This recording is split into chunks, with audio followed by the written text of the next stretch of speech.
ఏపీలో తాము అధికారంలోకి వచ్చిన 100 రోజుల్లోనే డ్రగ్స్, మద్యం వంటి వాటిని ప్రక్షాళన చేస్తామన్నారు టీడీపీ అధినేత చంద్రబాబు.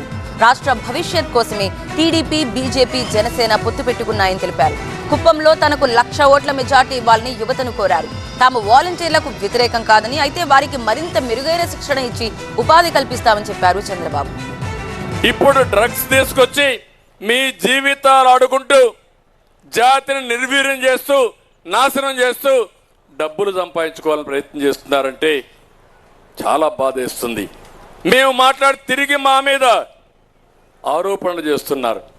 నేను ఒకటే చెప్తున్నా, నేను వచ్చిన 100 రోజుల్లో ఈ రాష్ట్రంలో డ్రగ్స్ కానీ, గంజాయి కానీ, అదే సమయంలో ఏదైతే లిక్కర్ ఉందో, జే బ్రాండ్స్ ఉన్నాయో పూర్తిగా ప్రక్షాళన చేసి ఈ రాష్ట్రాన్ని కాపాడే బాధ్యత తెలుగుదేశం పార్టీ తీసుకుంటాం. అందులో కూడా ఎవరెన్ని సీట్లు పోటీ చేస్తారో ఆలోచించలేదు. ముగ్గురం కలిసాం.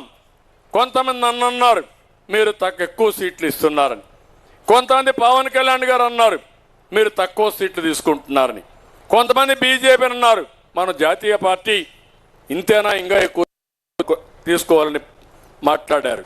కానీ అల్టిమేట్గా మేము ఆలోచించింది సీట్ల కోసం కాదు, ఎవరెన్ని సీట్లు కాదు, అందరూ సమానం. ఈ రాష్ట్రాన్ని కాపాడాలి. ఈ రాష్ట్రాన్ని కాపాడడానికి మన వంతు బాధ్యత మేము నెరవేర్చాలని అందరం కలిసి మేము ముందుకు వస్తున్నామని చెప్పి కూడా నేను మీకు తెలియజేస్తున్నా. మీరు చెప్పినట్టు మీ ఓటు కుప్పాన్ని అభివృద్ధి చేయడానికే కాదు, కుప్పం భవిష్యత్తుకే కాదు, మీరు రాష్ట్ర భవిష్యత్తు కోసం కష్టపడుతున్నారు. 1,00,000 మెజారిటీ, 1,00,000 మెజారిటీ అది మీరు చేయండి. ఆ తర్వాత ఈ రాష్ట్రాన్ని ఎట్లా అభివృద్ధి చేయాలనో, ఎట్లా పరిగెత్తించాలనో పరిగెత్తిచ్చే బాధ్యత నాదని చెప్పి నేను మీకు తెలియజేస్తున్నా.